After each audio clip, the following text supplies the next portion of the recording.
Right, so here we are, another day, another dollar. I'm in the car with Sean. Sean, what kind of car we got today, matey?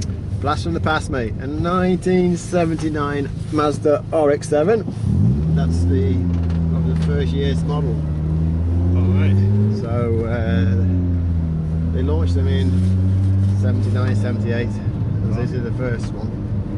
Right, now what's so special about this one though? Because it looks pretty clean. If you can look at the clock there, that's what's special. 27,000 kilometres. Wow. From new. What year model was this? 79. 79. So what, we're talking 42 years? Yeah, exactly. Something like that, and it's only done that amount of mileage. Yeah. So the car was originally sold in the United States. There was a Swedish pilot who was working in the Navy there, and he bought this for his wife, and then he brought it back to Sweden early part of the 80s. Right. And had it in Stockholm, and basically she hardly used it. And after it's had a few more owners since, no one's ever used it. No, I can see that. I mean, everything works. The electric aerial works, the boot release works, Right. Everything works. And it looks great. I mean, the plastic looks brand new in here, doesn't it? Yeah. It's that old-fashioned sort of like 70s, 80s plastic, but this is what it looked like when it was new, I guess. Exactly. And this is the Wankel engine. Right. So I think it's like a 1.3 or something like that. Wankel engine, but Right. revs. That's Usually right, revs yeah. up to 7,000. I mean, that Wankel engine did give you a lot of torque, didn't it? Yeah. But it just never really caught on, did it? It had a lot of I problems. think the Wankel engine gets a bad rap because they're very reliable engines as long as you keep check the oil after about 1,000 kilometres, because Right. they're quite used to drinking a bit of oil. Yeah. And also they're not so happy if you sort of start and stop them when they're cold.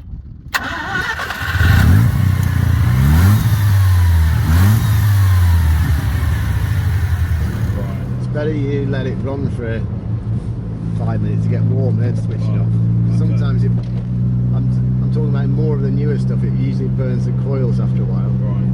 But pretty reliable engine. Yeah. Fun. The only problem is there aren't that many people who know what to do with them, so you need to go to like a Wankel specialist. Be careful there. Exactly. Yeah. I'm trying not to use any innuendos there. All right, but you know, I mean, that's pretty much getting away with a lot of cars soon. You know, in the sort of era we're moving into when it comes to electric cars and everything else. You know, but this one is brand new, literally. Yeah. It's probably the best unrenovated car in Sweden. I mean, it's original paint. The owner is a real petrol head. He's an engineer for Volvo, so he knows what to do with these cars. So Right. he was looking for the best he could find, and this came up. And he's done a few minor tweaks. He put like electric fan instead of the normal disco fan, because he Right. said that made it worked, but it made a lot of noise. So Yeah. still got that original. Right. Put a little bit better exhaust on the back, keep it as original as possible. Yeah. And he's done some minor service things, not upgrades, but Okay. everything he's taken off this car is kept. Right. So I've got like a box full of original parts. He even bought like a replacement gearbox in case, and I think that cost him like 500 or 600 euros. Right. There's absolutely zero problems with this one, but he Yeah. bought one just in case because they're so hard to find the parts. Right. So, I mean, how long does he own the car though? He bought it as a project car while it was COVID. Right. So he's had the car like just over perhaps 2 years, Okay. and during that time, you know, he's replaced stuff and fixed stuff, and I mean the car starts perfect. He hasn't polished the car because he feels that, you know, it's still original paint, Yeah. and keep it as it is. It certainly is in the original condition, and you know, you just won't find a car of this condition, that kind of mileage from this year anywhere, really, would you? You can't find them. I mean, in the 70s and 80s they were used. This was like a competition sort to like you know, the hot hatches or Yeah. Porsches, not the 911s, but the other stuff. So it was, you know, their first real like proper sports car back in the day. Yeah. I mean, these sold a lot in the States. I don't think they were so big in Europe, but in the States they were, you know, a big market for them. So even though this car's been in America, it's still got the kilometers on the dash as well. Yeah. So there's no conversion or anything like that needed for this car whatsoever. Nothing. I think he probably bought it with a European spec. Right. Because he knew he was going to go back to Sweden. Right, got ya. Directly after his service is finished. Right, so now we find out a little bit of history on the car. What's happening with this car then? This one is actually on the auction now. We published it on Friday, so it's on the auction for 2 weeks. Right. So it goes out, I think, on the 10th of April, the 7th of April. I think it's 7th of April it goes out. Right. Thursday. So bidding, it's like all our stuff on the auction. We put stuff up for 2 weeks, and 1 week is like viewing, so you can have a look at it and see, you know, look through the cars. And then we open the bidding a week later, and then people can start bidding. And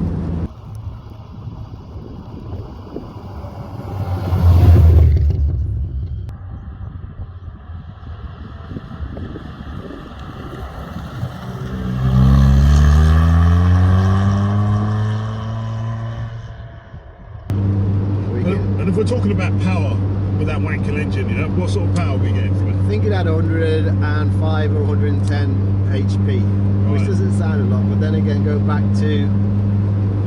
40 years, you know, when the Golf GTI launched, that had like probably It's around 100. around 100, yeah. So it was powerful, but It's a nice little fun summer car though, isn't it? Yeah. Sounds great. I mean, we're just doodling around now, so we can give it some beans in a minute, but you can hear the revs when you hear the engine. It screams. You know, hopefully you can hear us over that, because there's that. I mean, it's not an original exhaust, but it sounds fantastic. It is original to just the back bit. Right. You can't find those original back boxes. Right, got ya.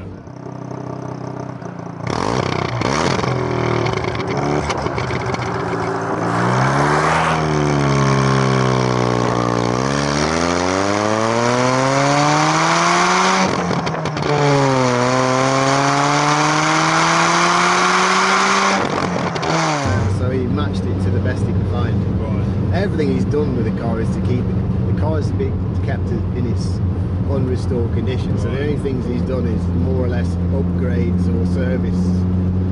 And the engine is like, you know, perfect. And it drives really well. It sits on the road really nicely. It actually drives like it's a new car. Yeah, no rattles. Nothing. No, Yeah, the I mean, suspension feels tight. and this was plastic from the 70s, so you should always think. I mean, personally, I've never seen plastic in this condition. Not this kind of plastic, anyway. I mean, Because this is like, you know, 70s plastic. It usually falls apart after 20 years. But this one is fantastic. so obviously this has been kept in like a warm garage or something over the years as well, then. Yeah, basically I think because it's had such low mileage, and the guy had owned it for a few years. I mean, when you buy one of these cars with low mileage, you think to yourself, okay, I'll just use it in the summer, but then you start thinking to yourself, well, the more mileage you put on, you know, the value is going to get lower and lower. So all of the owners have kept it as just a summer car, never been driven in the winter. And even if they drive in the summer, perhaps they drive, you know, a few hundred kilometers every season. So, you know, and the mileage is all backed up by the old inspection reports and service book and everything like that. So it's genuine mileage. And as you're aware of, everything is working. Everything. Electric aerial works. You've got a boot. You've got like a boot release. Oh wow! You've got the pop-up lights. Pop-up headlights. You've got the boot release catch, which is electric, which still works. So I mean,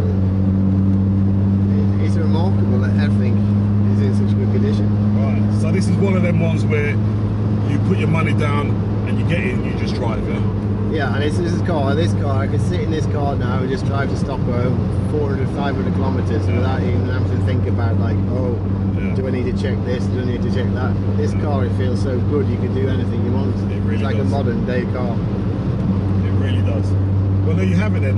That's another car up for grabs. This one is a bit of a retro, but in like pristine condition because it's only done a few thousand miles, kilometers.